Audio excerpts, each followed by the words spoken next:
When the Doom claimed Valyria, the great freehold fractured into warring cities and upstart nations, ripe for the taking. Out of the east swarmed the Dothraki, the horse lords of the plains who feared only defeat and dragons. And now the dragons were all gone. Under the great Karl Temo, they sacked and burnt every town and city in their path. No army could stand against them, because the Dothraki do not stand. The horse lords do not draw up battle lines or hide behind shield walls or lair themselves in armor. The Dothraki charge. Their blades are more scythe than sword, the better to cull the infantry ranks without breaking stride. Even their archers fire from horseback so that advancing or retreating, the arrows never cease. To the Dothraki, a man who does not ride is no man at all, without honor or pride. When the city of Quohor realized Karl Temo was coming, they strengthened their walls, doubled their own guards, and hired 2 full companies of sellswords. The Dothraki were used to glorified farmers with spears. Quohor would show them a proper army, with mounted and armored cavalry to match the Horde's own. As an afterthought, the city leaders sent an envoy to Astapor to buy Unsullied. The slavers had always claimed that the Unsullied were the great Giscari legions come again. Few cared. The dragon-burned ruins of Old Gis were a stark reminder that the age of the foot soldier was over. The envoy had his orders, however, and quickly bought 3,000 Unsullied for the long march back. For Unsullied do not ride. But while they marched, Karl Temo arrived at Quohor. I can imagine how pleased the Karl was to finally face a challenge. By the end of the battle, crows and wolves feasted on what remained of Quohor's heavy horse. All the sellswords had fled. Quohor knew that the Dothraki would very soon break through the gates to rape, slave, and burn at their pleasure. Yet the next day, Karl Temo woke to find, before the gates, 3,000 eunuchs in formation, armed with only spears, shields, and spiked helms. The Unsullied had slipped past the Karl's army in the night while the Dothraki feasted. Karl Temo had many times their number and could easily have flanked the small force. But to the Dothraki, men on foot are fit only to be ridden down. 18 times the horse lords charged, and 18 times the Unsullied locked their shields, lowered their spears, and held the line against 20,000 Dothraki screamers.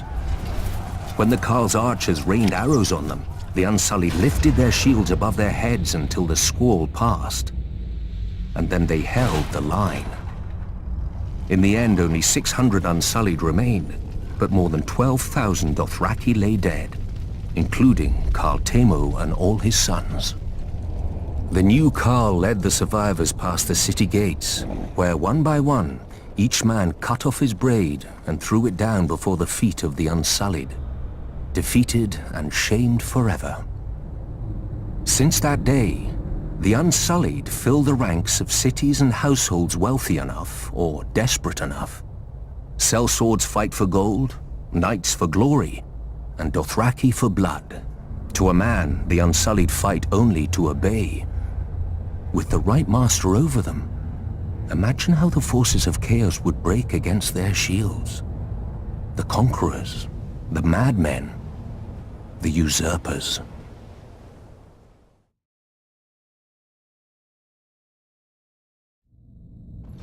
Mine. That's what the Red Keep is. The small folk say its color comes from the blood Aegon spilled to win his crown. Fools. Blood doesn't soak into stone, no matter how hard I try. Aegon built his castle of red rock to remind people of the fires he'd roasted his enemies in, so whenever King's Landing looked up, they'd see the price of defiance. He knew the first rule of kings. Only fear keeps men in line. Fear and punishment. A lesson he taught his son, Maegor. When the builders finally finished the Red Keep, Maegor executed them all to keep its secrets safe. Rumor has it, miles of hidden passageways run behind the walls and under the floors. One day I'll have to find them. Traitors and women work in shadows. A king has no need for secrecy. Now, people name Maegor the Cruel, but I doubt any dared in his day. His strength was all too rare in the degenerate Targaryen blood. The simpering Baelor the Blessed created the Maiden Vault to imprison his own sisters and save himself from carnal thoughts. Disgusting. Though, I admit a Prince Vault could be amusing when Tommen bores me. My favorite place in the Red Keep? There's so many. The Traitor's Walk, where I mount the heads of my enemies. It's a shame flesh rots so slowly. I've almost run out of spikes. The dungeons are also quite nice once you get past the first 2 levels. A stable for common criminals and private cells for useful highborns. How boring, I know. But then you come to the black cells. No windows, no torches, just darkness, and whatever you hear in there with you. Here we keep the greatest traitors, until the king is ready for them, and with these, I often like to take my time. But I've heard rumors of an even lower, hidden level, Maegor's favorite. Once a man was taken here, he never saw the sun again, nor heard a human voice, nor breathed a breath free of agonizing pain. Varys must know the way, but that overgrown girl pretends not to. Maybe he fears I'll make him a victim. Maybe I will. Then again, torture chambers are just so private. Better to punish your enemies where everyone can see and remember. Like that Targaryen who forced his nephew to watch as he fed the boy's traitor mother to a dragon. Oh, what I could do with a dragon. Even Aerys, fool as he was, knew to burn men alive with an audience, to spread the terror far and wide across his kingdoms. Of course, I know my favorite place now. When I sit on the Iron Throne, high in the Red Keep, all of Westeros scuttles below me, like insects, waiting for my heel to land. Mudmen, bog devils. Those are just the most pleasant names our fellow northerners have for us, the Crannogmen who live in the swamps of the Neck. Because we do not live in castles like them, because we do not farm like them, because we are not tall or rich like them. But through our veins flows the same blood of the first men, and, at times, maybe something more. We still live much as they did, on floating islands in houses of thatch and woven reeds. We fish, hunt, and tell our children of our heroes. The knight of the laughing tree who fought in the year of the false spring. The last marsh king who challenged the Starks and lost his crown and his daughter. And other stories, older still, since lost to the world. The Neck was not always a swamp. In the Dawn Age, it was as dry and fertile as the rest of the north. But during the war with the First Men, the children of the forest brought down the hammer of waters on the Neck, trying to break Westeros in two. When the waters finally receded, they left the bogs and swamps we know today. Many of the First Men decided to fight on, but my ancestors wisely chose to heed the children's power and advanced no farther.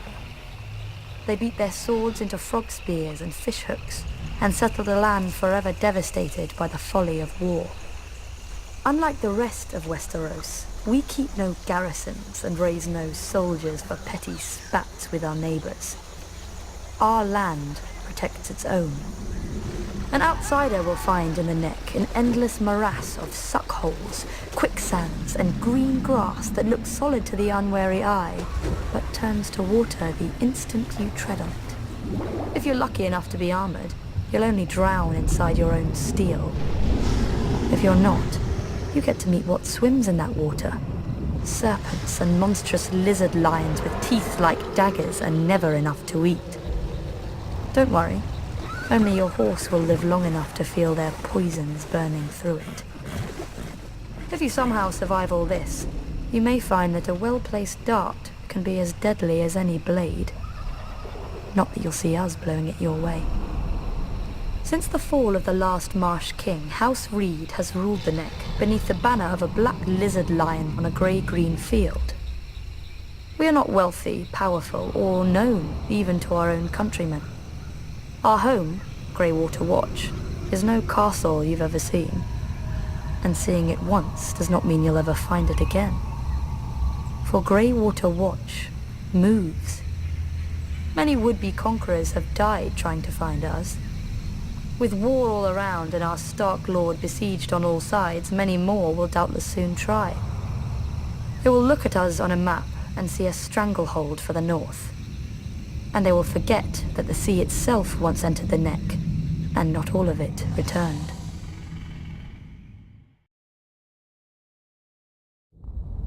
Like the Starks, the blood of House Bolton runs back to the first men. Singers call those times the Age of Heroes.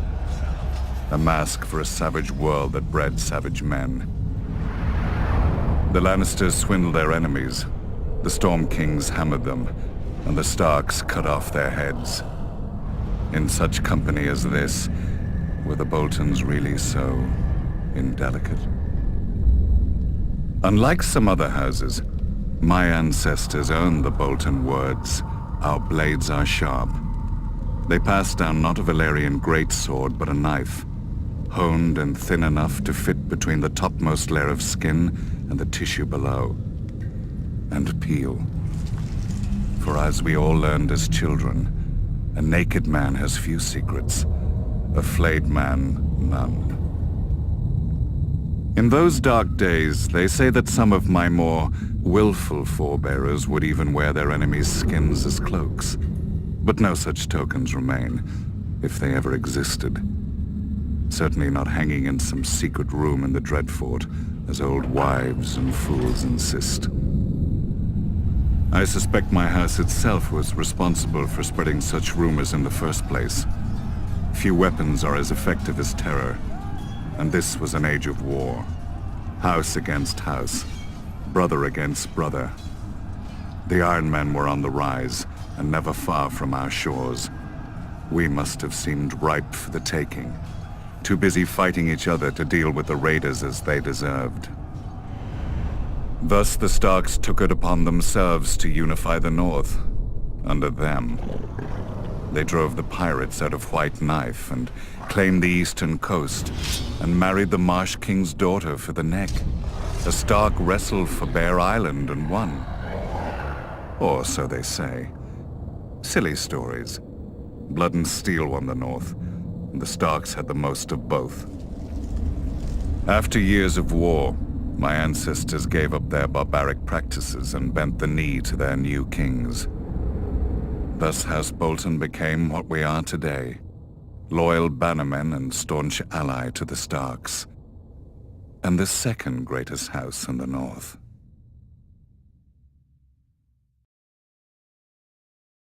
The Westerlands are all bounded by three natural defenses: mountain, sea, and forest. Necessary barriers when the land is as rich as ours. From our mines come the gold and silver that fuel the rest of Westeros. From Lannisport, our largest city, come the most skillful gold and silversmiths in the land. Yet geography alone is not strength. The Westerlands would have been sacked and pillaged for thousands of years if it hadn't been for the men who ruled it. My family, House Lannister. According to legend, we trace our descent to Lan the Clever, a trickster of the Dawn Age, who swindled the Casterlys out of Casterly Rock, their ancient castle. A childish story, but not without merit. 1. A mind can and should be a weapon in a man's arsenal. 2. Lan must have been clever enough not to rely solely on his wits. After all, where today is House Casterly. 3. By keeping the Casterly name on the castle, Lan reminded the world of the price of getting in his way.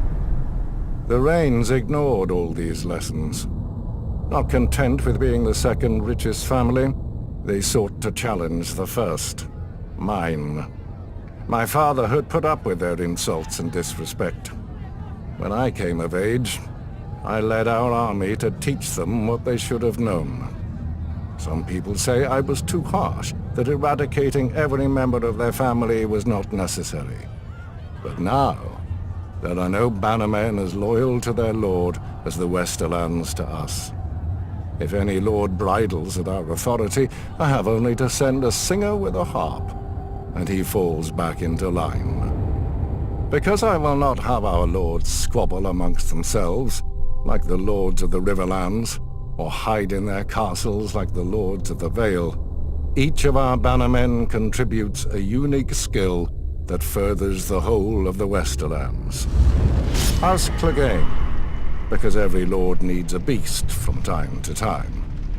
Sir Gregor strikes terror into the hearts of our enemies, and our friends. So too does his disappointing brother Sandor, the traitor. House Payne, who provides us loyal servants. Sir Ilyn Payne was once captain of my household guard, until the Mad King heard him boast that I ran the Seven Kingdoms, which I did. The Mad King tore out Sir Ilyn's tongue, making him especially well-suited to later become the King's Justice. Apparently these days, a younger Payne also serves my degenerate son, Tyrion. House Lefford, who guards the Golden Tooth, the eastern pass through the mountains and the all-too-frequent chaos of the Seven Kingdoms. Though after Robb Stark's recent incursions, perhaps we need a new gatekeeper. Fools look at the Westerlands and see gold. Fools see our wealth and call it strength. Gold is just another rock. The Westerlands are strong because of House Lannister. From strong leadership comes unity. From unity comes power.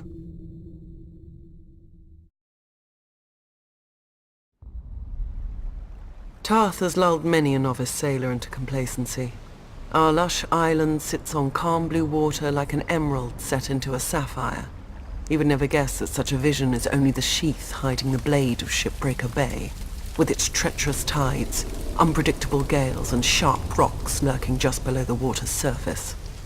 The storms that blow through the bay water the Kingswood and Rainwood, two of the great forests of Westeros, and they give the Stormlands their name. Even without our weather, we have more than earned our name in strife. The first Storm King, Durin, started his reign by declaring war on the gods themselves. He loved the daughter of the sea god and the wind goddess, but they forbade the union. At their wedding, the gods unleashed their might, pulling down his hold and killing all of Durin's family and guests, though his wife shielded him. Durin vowed to rebuild, and when he did, the gods again destroyed his home. His counselors begged him to retreat inland, but he would not abandon his war. Finally, with the council of the Children of the Forest, or perhaps a young Bran the Builder, Durin raised a seventh castle that, try as they might, and still do, the wind and sea gods could not tear asunder. Durin took the name God's Grief and called his new home Storm's End. Having beaten the waters to the east, the Storm Kings turned their gaze to more practical enemies, the Reach, Riverlands, and Dorne. For thousands of years, the Storm Kings fought the Gardener Kings of the Reach and various families of Dorne for control of the Dornish marches just below the Red Mountains. The fighting didn't stop until Dorne married into the Seven Kingdoms, a mere 100 years ago. But still the houses of the Stormlands, such as the Dondarians, guard the Boneway, the mountain pass into the marches, against any Dornish incursion. The Storm Kings had greater luck to their north, at first. They took the trident from the River Kings and built an empire that stretched as far as the neck.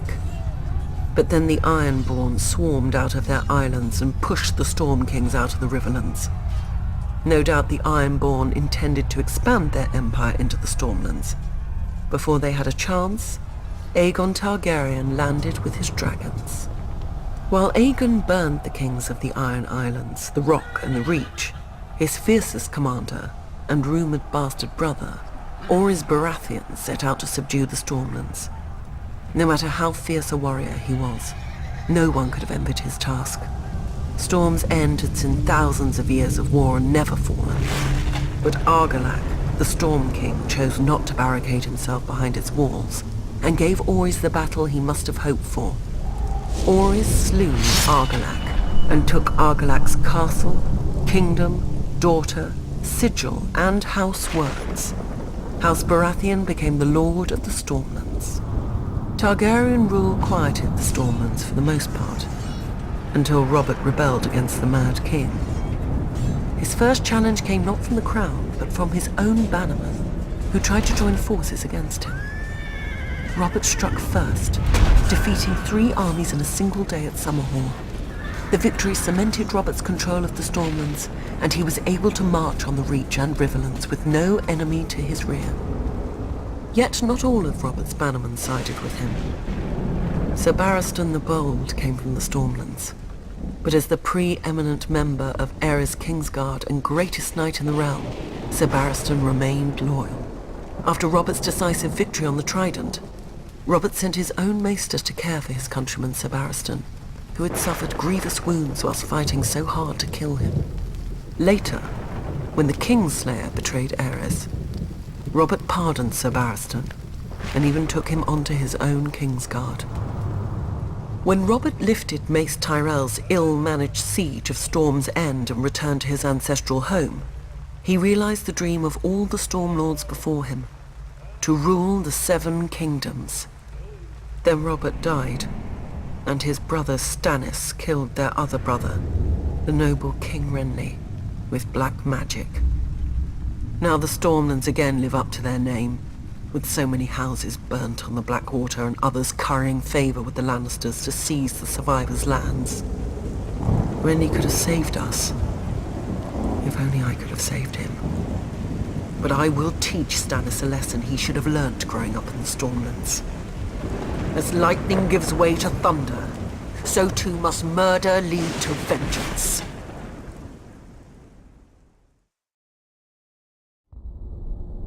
Valyria was not the first to conquer the world. In the dawn of days, the city of Ghis opened its gates and poured forth its legions across the continent of Essos. With their lockstep discipline and absolute obedience, they ground entire nations beneath their boots and planted the harpy in every corner of the known world. What they didn't destroy, they chained. Slavery is as old as man, but until the Giscari, it was never an art. The slave lords grew rich and fat as pyramids were raised around them, pleasure houses were filled, and fighting pits were opened. Nobody remembers if the waters around Ghis had names before the Empire, but ever since, we know them only as Slaver's Bay and the Gulf of Grief. Of Ghis, however, nothing remains but ruins, where end all great civilizations. 5,000 years ago, Valyrian shepherds stumbled on strange eggs, and within a few generations, an upstart Valyrian freehold rose across the sea. 5 times did the Giscari contend with Valyria, and 5 times did they go down in defeat. For the freehold had dragons, and the Empire had none. The best of their legions burned, the others broke. The brick walls of Ghis were pulled down, the streets and buildings turned to ash, and the very fields sown with salt, sulfur, and skulls. Yet the Empire was not wholly destroyed. Astapor, Yunkai, and Meereen, once lowly colonies along Slaver's Bay, survived, and even thrived. Valyria had watched the Giscari grow rich and powerful off the backs of conquered peoples, and now the self-styled freehold wanted its turn. While the Dragon Lords brought the world to heel, the slave markets of their former enemy never lacked for flesh.